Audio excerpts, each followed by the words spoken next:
I put in 35 years of public service, working for the state of Idaho, and then retired. The whole idea was I wanted to be able to work in a shop that I built. I got an old truck I want to put back together, and those types of things. And then I found myself just getting, less healthy. Couldn't understand what was going on. Didn't have the energy I used to have.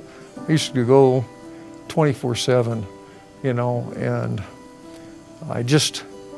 it got to the point where I just chronically did not feel good. And then I ended up with a barking cough. And I kept saying, it's bronchitis, no big deal. I'm gonna go to the doc later, oh, whatever. Go in and get a pill, Well, then that began the journey. Mr. Sanders had a cough that had been there for quite a while.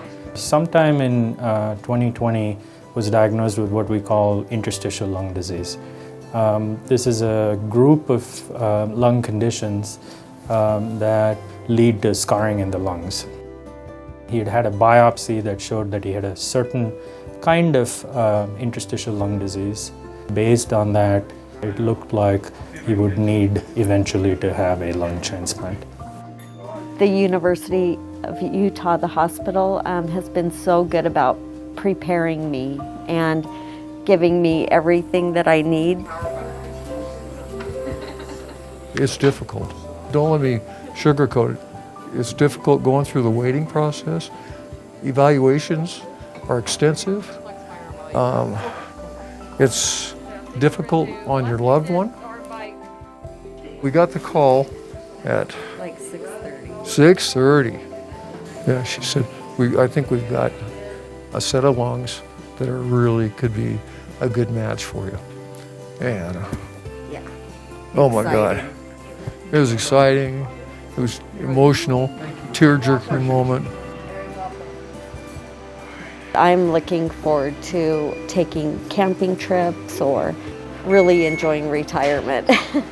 Got plans for travel, and every day is going to be quite a blessing. I'm not going to take for granted this gift.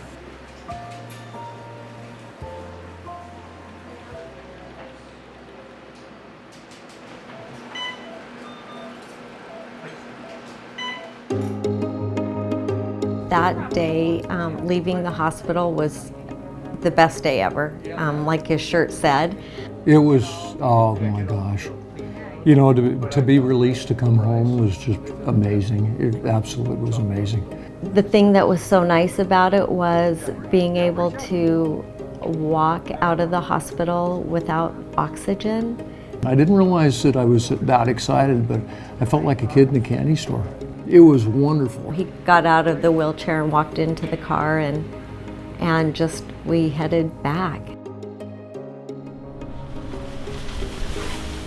I've got an old truck, an old Chevy truck, that I want to be able to put back together. So in a year, I see that being on the road again. It won't go very fast, 45 is probably top speed, but that's probably all I need to do. It's not about going fast. It's about the journey, not the destination.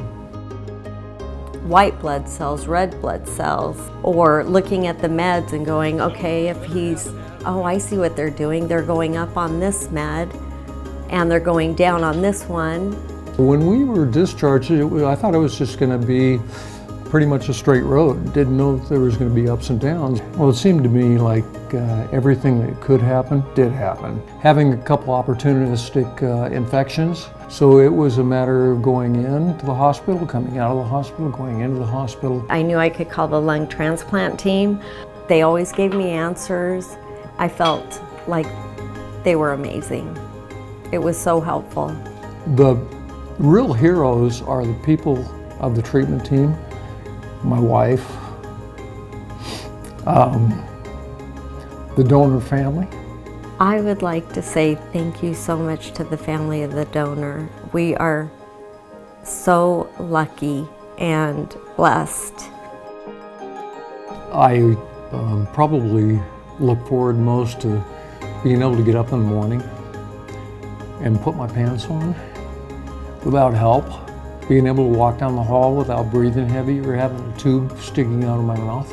I look forward to being able to come home, put my house in order, being able to pet my dog, being able to cook, being able to enjoy that, being able to have family and friends over, and being able to reconnect.